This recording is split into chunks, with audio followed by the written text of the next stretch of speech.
Assalamu alaikum students. I am Nasir Ilyas and today I am going to start exercise 1.1 जी। और उसका question number है हमारे पास 2। इसमें हम क्या सीखेंगे? सॉल्व बाय फैक्टराइजेशन जी। इन क्वेश्चंस को हमने फैक्टराइजेशन से सॉल्व करना है और आप देख सकते हैं कि ये हमारे पास क्वाड्रेटिक इक्वेशन है, यानी कि इसका एक्सपोनेंट जो मैक्सिमम है वो 2 है। तो आइए देखते हैं जी इसको हम फैक्टराइजेशन का जो मेथड है वो कैसे हम सॉल्व करते हैं जी। तो आप क्या करेंगे, इसको x square minus x minus 20 पहले लिखने हैं ऐसे। आपने क्या करना होता है, जो एक्स का जो ये एक्स स्क्वायर वाली जो पहली वैल्यू है इसको आपने जो कांस्टेंट है उससे मल्टीप्लाई करना होता है। तो जी आप इधर रफ वर्क में करते हैं जी। जी 20 multiply x square, 1x square है ना, तो 20x स्क्वायर आ गया। यानी कि फर्स्ट वैल्यू को आपने लास्ट वाली से मल्टीप्लाई कर लेना है जी। मल्टीप्लाई जब आपने कर लिया तो हमारे पास आ गया 20x स्क्वायर। अब आपने दो पेयर्स ऐसे बनाने हैं जिनको मल्टीप्लाई करें ना, तो 20x स्क्वायर आए प्लस या माइनस कर लें तो हमारे पास ये जो सेंटर में 1 है ना, 1x आ जाए। अब ये पेयर बनाएंगे हम और ये दोनों रूल उस पर यानी कि सेटिस्फाई होंगे तो फिर हमारे पेयर ठीक होंगे। तो अब आप अपने माइंड से भी सोच सकते हैं कि ऐसे कौन से दो नंबर है जिनको मल्टीप्लाई करें 20 आए प्लस माइनस करें तो क्या है जी 1 आए। तो उसके लिए आप देखें कि 20 कौन कौन से टेबल में 2 10 था 20, तो 2 और 10 को अगर हम प्लस करें तो वो तो 12 बन जाता, माइनस करें तो 8 बन जाता। ये पेयर नहीं बनेंगे। और आपकी सोचें अपने जहन में जो आपके जहन में आ रहे हो 20 और कौन से टेबल में आता है जी 10 सॉरी ये आता है 4 के टेबल में जी। 4 5 20, एक कंडीशन ट्रू होगी ना, मल्टीप्लाई किया तो 20x हो गया। तो इनको प्लस माइनस कर लें, प्लस करेंगे 9 आ गया, प्लस नहीं होगा। अगर आप 5 में से 4 निकाल दे तो क्या आ जाएगा 1। इसका मतलब है कि दो पेयर हमारे पास आ गए। 4 मल्टीप्लाई 5, तो ये हमारे पास बन जाएगा 20। अगर आप 5 में से 4 को माइनस कर देंगे तो 1 बच जाएगा पीछे, ठीक है। तो ये हमारे पास दो पेयर आ गए, यानी कि 5 और 4 जी। अगर आपके पास कोई बड़ा नंबर आ जाए तो आप उसको सोच के नहीं कर सकते, तो उसका दूसरा तरीका भी है पेयर बनाने का। तो आप क्या करें, जो यानी कि मल्टीप्लाई करके नंबर आया होगा आप उसका एलसीएम ले लें सिंपली। 2 10 20, 2 5 10, 5 1 5। अब देखिए हमारे पास जो पेयर आए हैं वो आए हैं 2 2 5। अब आपने इनकी जो पेयर्स है ना इनको आपस में मल्टीप्लाई कर लेना। देखें इन दोनों को मैं अलग कर लेता हूँ, 2 2 4 और 5 ऐसे कर लें तो ये दो हमारे पास फिर वही पेयर बन गए जैसे मैंने ये देखा इधर जी। 4 मल्टीप्लाई 5 20, इनको माइनस करेंगे तो 1 आ जाएगा। ये भी ये इसका आसान तरीका करने का। जो बड़ा नंबर होगा उसको आपने इस तरीके से कर लेना, एलसीएम लेके, बाकी आपने माइंड से सोच लेना जो छोटे छोटे क्वेश्चन होंगे जी।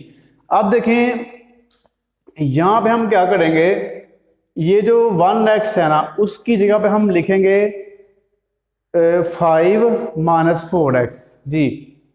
5 माइनस 4 और मल्टीप्लाई ये बाहर x लिखेंगे आप, यानी कि इसकी जगह पे आपने 5 माइनस 4 कर दिया, माइनस 20 हमारे पास सेम आ गया। अब ये स्टेप करने का फायदा क्या होगा कि यहाँ से आपकी साइन की कभी भी मिस्टेक नहीं होगी। तो इधर से आप देखें एक्स स्क्वायर बाहर माइनस है तो अंदर वाले दोनों साइन चेंज कर दें, ये माइनस हो गया, ये प्लस 4x हो गया, माइनस 20 सेम आ गया हमारे पास। अब यहाँ पे देखें आप दोनों में क्या सेम है, इधर से आप दो दो वैल्यूज करके कम ले लेंगे। इन दोनों में x सेम है, x बाहर आ गया, पीछे एक x रह गया और -5 रह गया। यहाँ पे ये 4 के टेबल में आ रहे हैं, 2 में भी आते हैं लेकिन 4 में, तो कांस्टेंट में हमेशा आप बड़ा नंबर कॉमन लेते हैं जी। 4 आ गया कॉमन, पीछे x रह गया, प्लस माइनस माइनस, तो 4 5 20। यहाँ पे आपको एक और क्लू बताता चलूँ कि जब तक आपकी ये ब्रैकेट वाली वैल्यू सेम होगी तो आपका आंसर बिल्कुल सही है। इसका मतलब है अगर आप में इसमें साइन की भी मिस्टेक हो गई दोनों में तो ये समझे कि आपका आंसर क्वेश्चन जो है वो गलत हो रहा है। तो फिलहाल देखें x माइनस 5 ये बिल्कुल सेम है, इसका मतलब हमारा क्वेश्चन ठीक हो रहा है। अब आप फिर देखें इन दोनों में फिर क्या कॉमन आ रहा है, x माइनस 5 इधर भी है, x माइनस 5 इधर भी है, तो x माइनस 5 आप दोबारा कॉमन ले लें यहाँ से। पीछे यहाँ से भी x माइनस 5 कट गया, यहाँ से भी कट गया, तो पीछे हमारे पास क्या बच गया जी x प्लस 4 इज इक्वल 0। तो अब आपने क्या करना है, इन दोनों को 0 के इक्वल कर लेना, इसको भी और x प्लस 4 को भी 4 है, इसको भी आपने 0 के इक्वल कर लेना है। अब हम इसके दो आंसर्स निकालेंगे। तो पहले देखें आप x इज इक्वल 0 प्लस 5 हो गया, इधर आ गए क्योंकि इधर माइनस था। तो 0 में 5 प्लस करें तो हमारे पास क्या आएगा जी, 5 ही आएगा। यहाँ पे आप आ जाए जी, x इज इक्वल 0, 4 इधर हमारे पास प्लस है, इधर आगे हो गया माइनस। तो 0 में से 4 को माइनस करेंगे तो -4 ही आता है। अब इसका आंसर आपने लिखना है। तो क्वाड्रेटिक जो इक्वेशन होती है बच्चों, हमेशा आपने याद रखना है कि इसका जो आंसर है आपने हमेशा सॉल्यूशन सेट की शेप में लिखना है, यानी कि ब्रैकेट लगा के आपने इसके दोनों आंसर्स अंदर लिखने होते हैं। तो अब करते हैं जी इसका अगला क्वेश्चन। इसका क्वेश्चन नंबर 2 अब देखें जी, 3y² सेम ले आए, y को अंदर मल्टीप्लाई कर लें, y multiply by y² minus 5y multiply by 5y हो गया। अब आपने इन दोनों को लेफ्ट साइड पर ले आके इनके साइन चेंज कर देना जी, ये -y² हो गया, ये हो गया प्लस 5y²। तो इज इक्वल 0, कुछ भी नहीं डालेगा तो आपने इसे इक्वल 0 लगा लेना है। अब आपने 3y में से ये 1y² माइनस कर देना है, हमारे पास बचेगा जी 2y² plus 5y is equal 0। तो अब आप देखें यहाँ से हम पेयर नहीं बना सकते, हमारे पास कांस्टेंट नहीं है, तो आपने इसके यहाँ से कॉमन ले लेना है। इन दोनों से देखें हमारे पास क्या कॉमन आ रहा है, तो आप देख सकते हैं जी यहाँ से हमारे पास आ रहा है जी y कॉमन, y बाहर लिख लें, 2y रह गया और प्लस 5 रह गया, यानी कि दोनों साइड से हमने 1y खत्म कर दिया, तो एक y इधर रह गया, यहाँ से y एक ही तरफ खत्म हो गया। तो अब देखें आपने इन दोनों को 0 पे इक्वल करना, y इज इक्वल 0 और 2y प्लस 5 इज इक्वल 0। तो 0 में 5 जाकर माइनस हो गया, 2y इज इक्वल -5 और ये 2 इधर मल्टीप्लाई और इधर आकर हो जाएगा डिवाइड। तो y का आंसर हमारे पास आ गया -5/2। तो इसका अब आप सॉल्यूशन सेट लिखें, 0 -5/2। तो सॉल्यूशन सेट हमेशा आपने इसका लिखना होता है क्वाड्रेटिक इक्वेशन का जी। तो अब करते हैं इसका अगला क्वेश्चन नंबर 4। अब देखें आप यहाँ पे x² माइनस 11x 52 को भी आपने इस साइड पे ले आना है, माइनस इसका साइन चेंज कर देना, ये इसकी स्टैंडर्ड फॉर्म हो गई। तो क्वाड्रेटिक इक्वेशन की जब आप फैक्टराइजेशन करते हैं तो उसको स्टैंडर्ड फॉर्म में ही लिखना होता है। अब आप देखें तो 1 है तो 1 इससे मल्टीप्लाई होगा तो 152 ही हो जाएगा। अब आपने दो पेयर ऐसे बनाने हैं जिनको मल्टीप्लाई करें 152 आए, प्लस माइनस करें तो 11 आए। अब यहाँ पे बड़ा नंबर है तो हमारे लिए थोड़ा टफ होगा कि हम इसके इनके पेयर बनाएं, तो हम इसका जो आसान तरीका है वो एलसीएम वाला कर लेते हैं जी। बड़े नंबर जब आप करेंगे तो आपने एलसीएम के तरीके से कर लिया करें।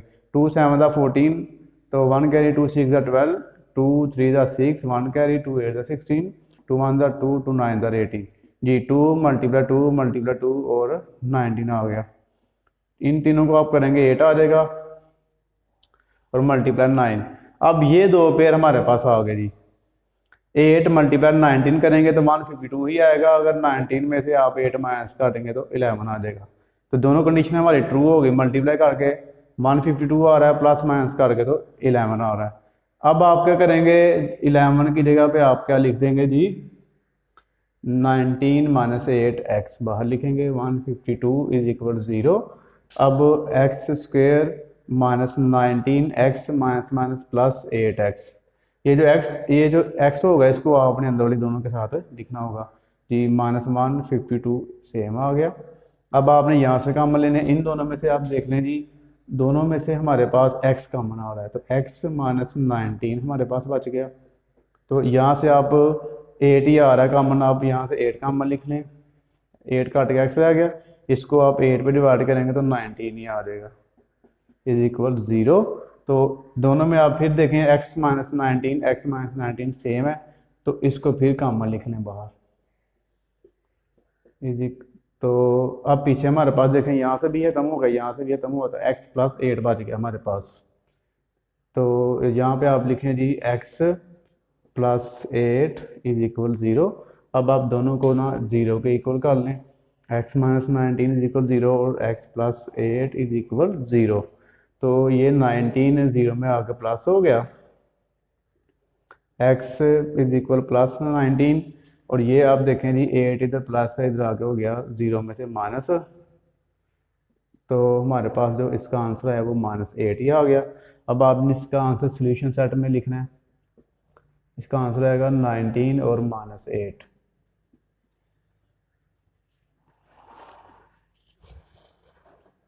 करते हैं जी क्वेश्चन नंबर इसका 6, 2 का लास्ट पार्ट है।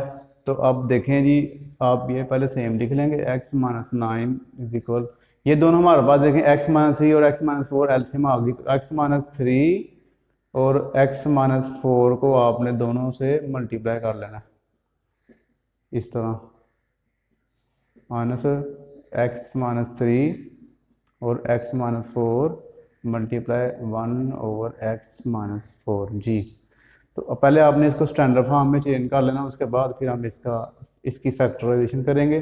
x-3 से कैंसिल हो गया, तो हमारे पास बच गया जी x-4 जी। यहाँ पे अब आप देखें x-3 और एलसीएम जो हमारा होगा वो नीचे ही रहेगा। अब यहाँ पे x+x-4 से कट गया, तो यहाँ पे क्या बच गया जी x-3, इसको आपने ब्रैकेट लगा के ऐसे लिख लेना जी। अब आप इसको सॉल्व कर लेंगे, ये साइड तो आपकी बिल्कुल सेम ही आ जाएगी, ऊपर x-4 -x+3 हो गया, यानी कि ये माइनस हो गया ये प्लस हो गया, बाहर माइनस था इसलिए इसका साइन चेंज हो गया। तो अब आप क्या करेंगे, नीचे वाली आपस में मल्टीप्लाई कर दें, पहले x को दोनों से करें, x square, x multiply -4x, -3 multiply x -3x, और 3 4 12 माइनस प्लस, ये आ गया। ये आपकी फिलहाल सेम आ गई। अब आप यहाँ पे आप देखें इसको जी, ये माइनस वाला x, ये प्लस वाला x, ये कैंसिल हो गया, -4 में से आप +3 निकाल लें तो हमारे पास -1 बच गया। नीचे हमारे पास क्या आएगा जी, x स्क्वायर माइनस प्लस हो गया 7x + 12 आ गया। तो ये आ गया यहाँ पे। अब देखें जब दरमियान में हमारे पास आ जाए ना इक्वल, तो हम इसको क्रॉस मल्टीप्लाई करते हैं जी। क्रॉस मल्टीप्लाई के लिए हम क्या करेंगे जी, इधर 2 था तो ये नीचे वाली इधर मल्टीप्लाई हो जाएगी और ये इधर मल्टीप्लाई हो जाएगी, इनके 2 × x square -7x + 12 is equal -1 × x - 9 जी। तो 2 को अंदर मल्टीप्लाई कर लें, 2x square 7 2s are 14x और 2 12s are 24 is equal -x +1 जी। -1 से मल्टीप्लाई करेंगे तो इनके साइन चेंज हो जाएंगे। अब आप उन दोनों को भी इधर ला के साइन चेंज कर लें, -14x + 1x हो गया, +24 है तो -9 हो गया इधर आगे, 2x स्क्वायर सेम हो गया, तो 14 में से 1 माइनस कर लो तो -13x आ गया। 24 में से आप कितने माइनस करेंगे जी, 9, तो हमारे पास देखें क्या बच रहा जी, पहले आप 4 माइनस कर लें 20 आ गया, फिर 5 माइनस कर लें तो +15 आ गया हमारे पास। तो ये इसकी स्टैंडर्ड फॉर्म आ गई है। अब हम क्या करेंगे, इसके यानी कि फैक्टराइजेशन करेंगे। 2 को आपने करना है मल्टीप्लाई 15 से, 2 15 30 जी। हमारे पास क्या आ गया 13। अब 2 पेयर बना लो जिनको मल्टीप्लाई करें तो क्या है हमारे पास 30 प्लस माइनस करें तो 13 आए, यानी कि 13 आए। तो वो सिंपल ही है, 10 को अगर आप करेंगे ना मल्टीप्लाई 3 के साथ, तो 10 3 30, तो 10 में अगर आप 3 प्लस कर लें तो 13 आ जाएगा। ये 2 पेयर हमारे पास आ गए इसके। तो अब आप क्या लिखेंगे इधर जी, 13 खत्म कर देंगे, आप लिखेंगे 10 + 3x + 15 इज इक्वल 0 आ गया। अब आप 2x स्क्वायर -10x ± -3x और +15 इज इक्वल 0 हो गया। तो इन दोनों में से आप लिखेंगे जी 2 और x कॉमन, 2 कट गया, एक x रह गया पीछे, 2 5 10, 5 आ गया।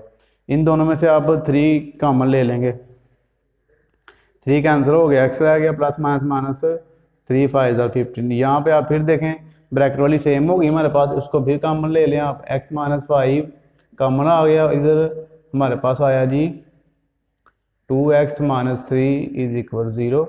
दोनों को आप अब 0 के इक्वल कर लें, x - 5 0 और 2x - 3 इज इक्वल 0। तो इसका जो देखें ये 0 में आ गया, प्लस हो गया इधर आ गए, तो x इज इक्वल 0 हो गया, और ये 0 में आ गया हो गया 3 भी प्लस, तो x इज इक्वल हो गया 3। तो 2 इधर ला के 3 पे डिवाइड कर लें। अब आपने जो इसका आंसर लिखना है वो सोल्यूशन सेट में ही लिखना है। तो इसका आंसर जो हमारे पास होगा वो क्या होगा जी, सोल्यूशन सेट इज इक्वल, ये x+0 की x+5 किया था तो 5 आया था जी, तो ये 5 और 2/3, ये इसका हमारे पास आंसर आ गया जी। ये था क्वेश्चन नंबर 2 हमारे पास। तो इसके तकरीबन मेन क्वेश्चन मैंने आपको करवा दिए हैं, बाकी जो 1-2 क्वेश्चन रह गया वो आप इसका होमवर्क कर लेंगे। तो जज़ाकल्लाह, अल्लाह हाफिज़।